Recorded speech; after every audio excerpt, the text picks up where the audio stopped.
Well, hello, and welcome to yet another episode of the Let's Play series. So today we're starting in the nether, and we're going to be showing all of the work that we have been putting here. So as you have seen in the time-lapse, we have been working on our nether hub, and I really like the two main ways that we have. This birch one leading to the end, the flower forest, and another thing that we will show by the end of the episode, this one going to the Guardian Farm and the Nether Fortress. And it has actually two purposes. Well, first one, looks, and the second one, not banging my head against the ceiling every single time, and actually saving some rockets. Problem is that we might have to make this a little bit taller eventually, because we are saving some, but we are not saving all of the rockets that we would like. The other bits that we have been working on are here on the roof of the nether. The first bit is this basalt generator. I think we took this one from Shulkercraft. I'll leave the link in the description, but we have been putting some work on this, and if we keep it going, the one that actually started the whole time lapse, and that is this farm over here. This over here is a Froglight farm, and we're going to have a little chat about how the whole thing works, because it's based on something that we already built, the slime farm, but we had to tweak a couple things. So we do have our platforms for the spawning of our magma cubes, that they're going to be attracted by these golems over here. They jump all the way down to that lava, that lava flow. They get pushed down. They should detect the other iron golem that we have at the very bottom, and I can't see. They detect the iron golem at the very bottom, and they jump face first into these powdered snow blocks, which hurt them. They turn into the smaller slimes, and all of our frogs eat them for this hopper minecart to give us all of the different colors of frog lights. And we do have, after AFKing for quite a while, we do have a ton of these, so we can actually start using the different colors for our lights. And yeah, it's going to be great for the project that we are going to be starting very soon. But today's episode, it's not going to be about the stuff that we have built recently, because we do have a problem. And the first problem that we have to talk about, not the first one that we are going to be solving, is right over here.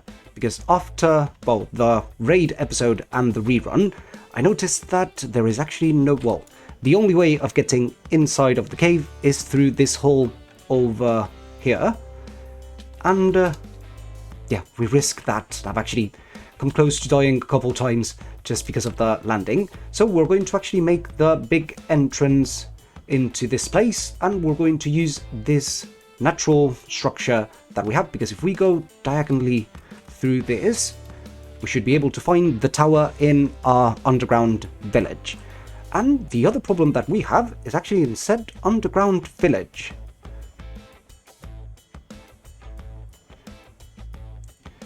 Because if we fly down all the way out to our boat and we check our iron farm, it's actually not working anymore, and I have no idea why. So the only solution that I can think of is just building another iron farm.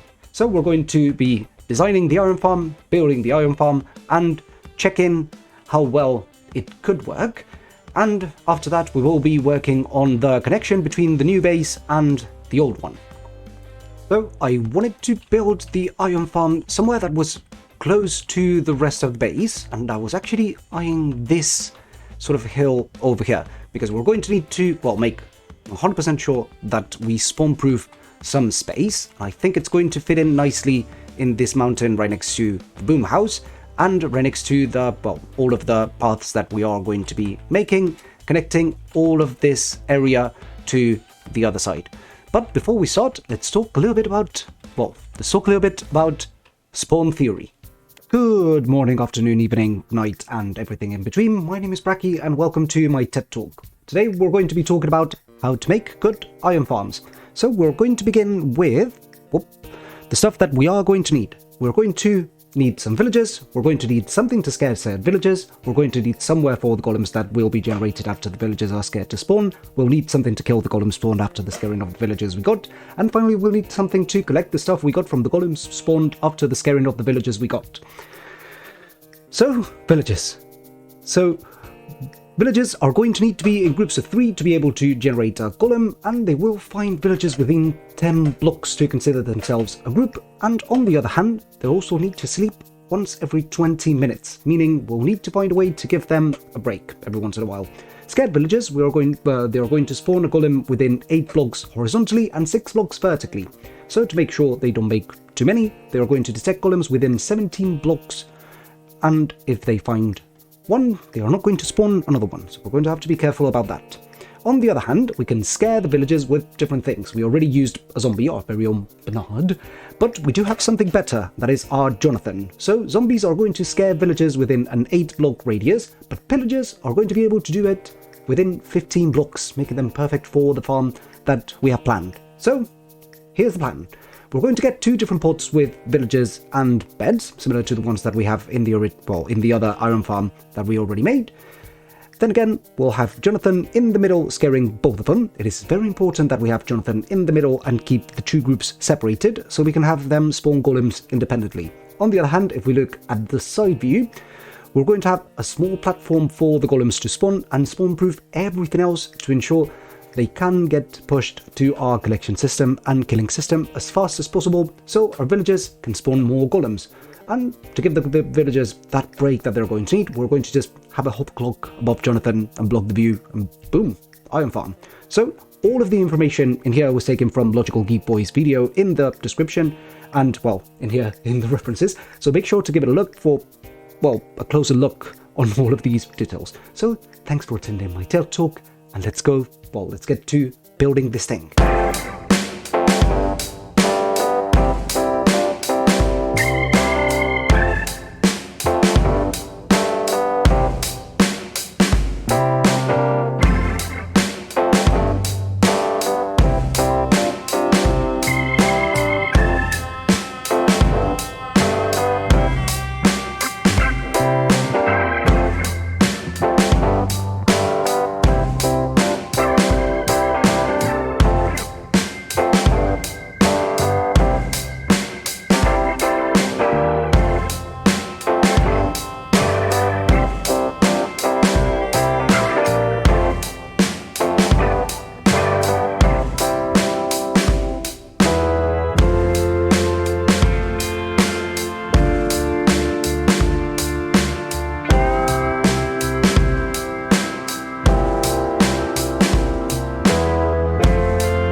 So with that, we are done with the iron farm, and I'm actually really liking how it ended up looking and how it ended up working.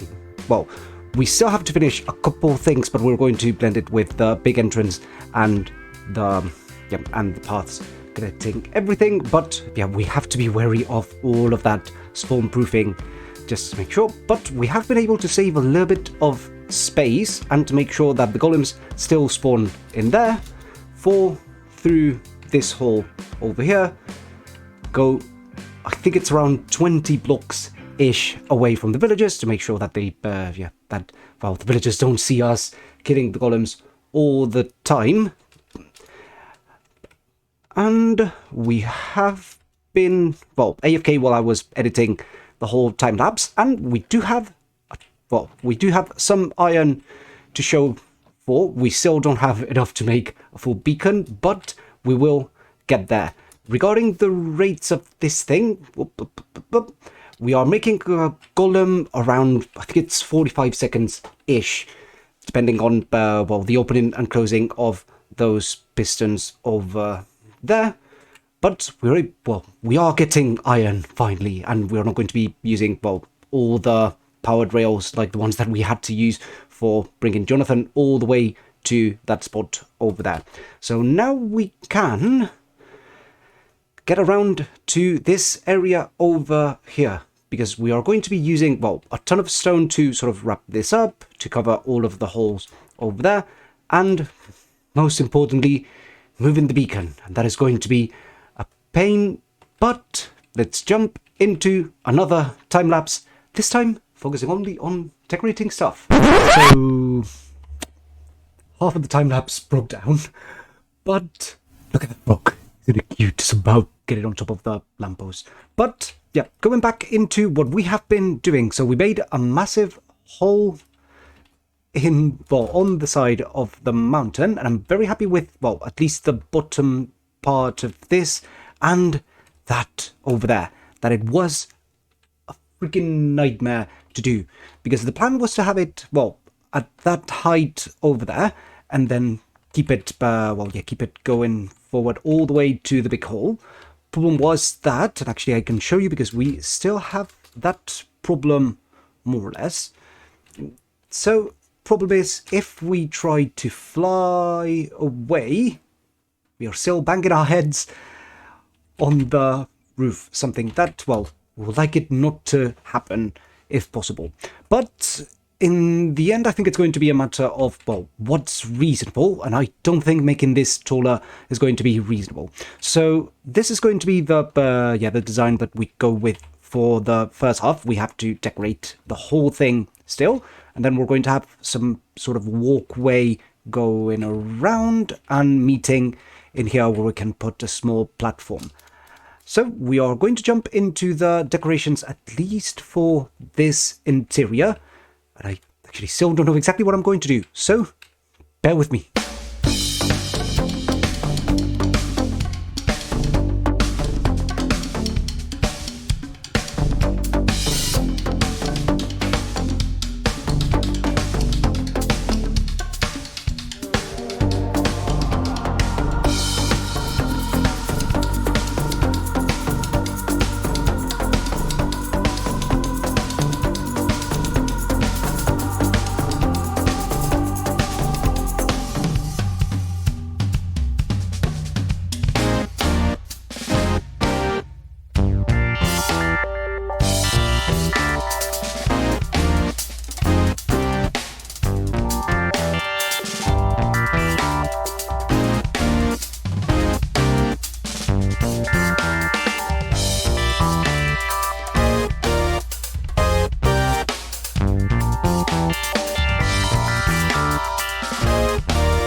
And with that, we do have finally our entrance complete.